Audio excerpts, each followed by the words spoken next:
Hallelujah. So yun, isang mapagpalang araw po sa ating lahat. Hallelujah. Yun.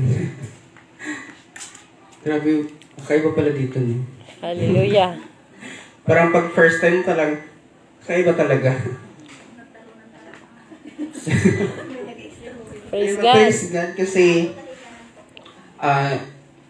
since the Lord yung nagbibigay sa atin ng tapang. So, okay na po ba sabihin natin Hallelujah? Hallelujah.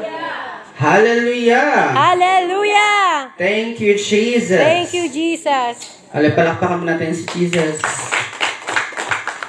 So, magte-testimony po ako sa inyo at I believe na ma-inspire po kayo sa testimony ko. Amen.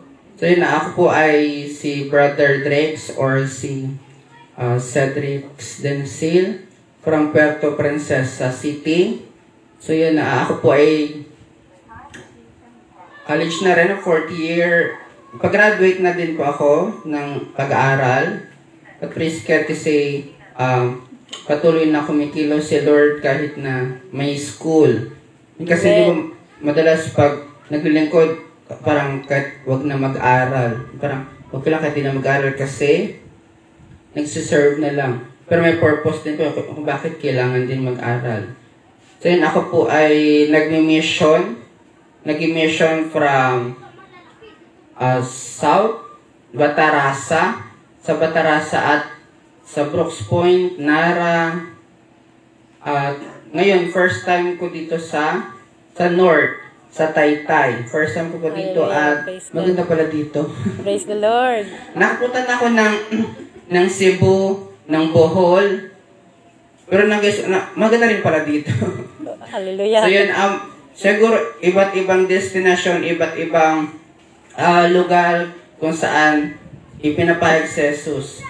So yun, sa Cebu, iba din. Iba din yung lugar ng Cebu. Maganda din. At sa Bohol, iba din. Iba din yung mga nakita ko doon. At dito, iba din. So yun kita ko na kakaiba maglingkod pag sa bundok. Kasi yung bundok talaga na hindi pa biro magpunta sa bundok-bundok kasi mapagod, mahingal. Nung nag-serve ako sa Batarasa, grabe ang taas ng bundok. Bago ako makapunta doon, hiningal na ako. Hiningal na ako kasi taas pala nito. Sa dulo-dulo talaga siya ng bundok sa Batarasa. Kung alam mo yung Inugbong, Batarasa Inugbong. So sa dulo no, tapos makikita na doon ang tawag doon yung view sa baba. Yung parang sa city na din yung gano'n. Or yung makikita daw sa tuktok. Grabe yung taas. Sobrang taas. At sa dulo ng bundok, may nakatira pa pala doon. So, grabe, may mga nakatira pa pala doon.